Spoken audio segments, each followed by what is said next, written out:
बरं का मैत्रिणींनो, आज आहे वटपौर्णिमा आणि मी सकाळी बघत होते स्टेटस, तेव्हा एका माझ्या मैत्रिणींनी स्टेटस ठेवलेलं होतं.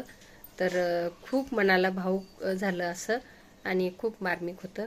तर मैत्रीण म्हणजे खूप छोटी आहे हो. एक छोटंसं बाळ आहे आणि तिचा जो पती आहे तो बॉर्डरवरती शहीद झालेला आहे. तर तिने ठेवलेलं जे स्टेटस होतं ते मनाला भावलं. ते असं होतं, एक शहीद सैनिकाचा पत्नीच्या अंतःकरणाशी केलेला संवाद होता. तर तो म्हणाला आपल्या पत्नीशी, अगं आज वटपौर्णिमा आहे ना, आज तर सवाष्णी वडाची पूजा करत असतील, आपल्या नवऱ्याच्या दीर्घायुष्यासाठी व्रत करत असतील, पण तू मात्र शांतपणे माझ्या फोटो हातात घेऊन बसली असशील, कारण आता तुला हा सण साजरा करता येत नाही. मला माहीत आहे ग, तुझ्या डोळ्यात पुन्हा आज आठवणीचे अश्रू दाटले असतील. माझ्यासाठी उपवास करण्याचा अधिकारही नियतीने तुझ्याकडून हिरावून घेतलेला आहे, पण तुझे प्रेम आजही माझ्यासाठी तितकेच पवित्र आहे. रडू नकोस, मी शहीद झालो, हरवलो नाही. तुझ्या प्रत्येक श्वासात, तुझ्या प्रत्येक आठवणीत मी जिवंतच आहे ना ग. आज वडाच्या झाडाला फेऱ्या मारता येत नसतील, पण आपल्या प्रेमाचे फेरे 7 जन्मासाठी कायम आहेत. माझी शूर पत्नी, तुझं हे निशब्द दुःखच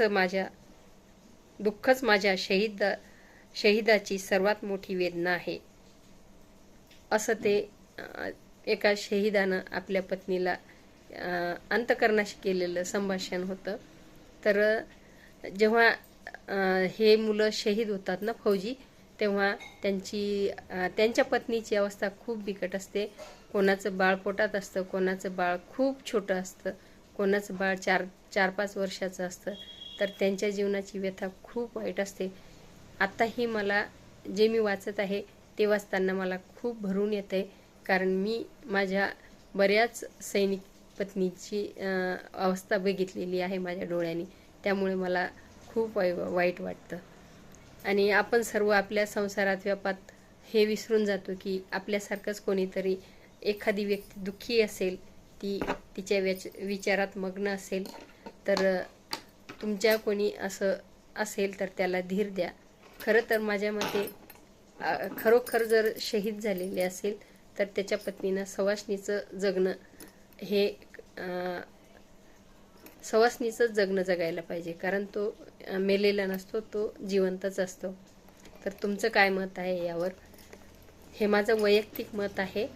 तुमचं काय मत आहे ते नक्की कमेंटमध्ये सांगा. आणि शहीद फौजीच्या पत्नीबद्दल तुम्हाला काय वाटते ते नक्की सांगा. आणि आवडल्यास लाईक, शेअर करा, सबस्क्राईब करा. पुन्हा नवीन विचार तुमच्यापर्यंत पोहोचतील. धन्यवाद.